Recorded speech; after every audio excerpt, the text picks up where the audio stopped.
জাপানের নদী থেকে কিভাবে সহজে মাছ শিকার করা যায় সেটা এই ভিডিওর মাধ্যমে দেখতে পারবেন। আমার বন্ধু জাপানের নদী থেকে মাছ শিকার করতেছে। ওর দেশে থাকাকালীনও মাছ শিকার করা প্রচুর নেশা ছিল। ও কিছুদিন যাবত আমাকে ভিডিও কল দিয়ে বারবার দেখাচ্ছিল যে মাছ শিকার করা। তো ওর সামনে সপ্তাহে আসার কথা দেশে। আমি বলেছিলাম, বন্ধু তুমি আমার জন্য জাপানের নদী থেকে মাছ ধরে আনবা। ও তখনই রাজি হয় এবং আজকে ওর অফ ডে, সে কারণে ও ওদের যে পাশে নদী আছে ওখান থেকে মাছ ধরতে যায়। তো ওর সাথে ছিল জাপানিজ আরো অনেক লোকই।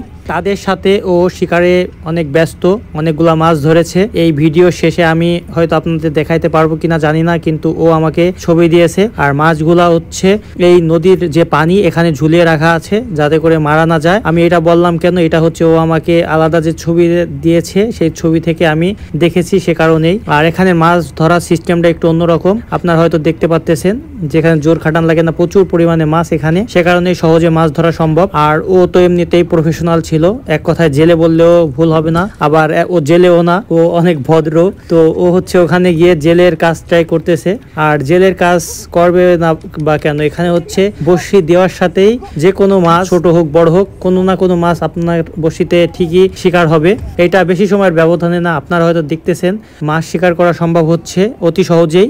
আর এখানের যে নদী এটা স্রোতবিহীন, একদমই পানি স্থির দেখেন। আর বাতাসে যতটুকু নড়াচড়া করতেছে এটা কোনো ম্যাটার না। আর আমার বন্ধু এই যে মাছ শিকার করতেছে আর একটু নড়াচড়া করতেছে, ও তো খুশি যে ওকে ভিডিও করা হইতেছে। আর দেখেন যে মাছ শিকার করা হয়েছিল সেই মাছগুলা কত বড় আর কত সুন্দর। আসলে এই মাছগুলা দেশে আনার জন্যই এই মাছগুলা ও শিকার করতেছিল। আর আমি ব্যতীত আরো 2 থেকে 3 জন বন্ধু ওর কাছে এই মাছ চেয়েছে, সে কারণে ও একটা বক্সে করে এগুলা ফ্রিজিং করে আনবে।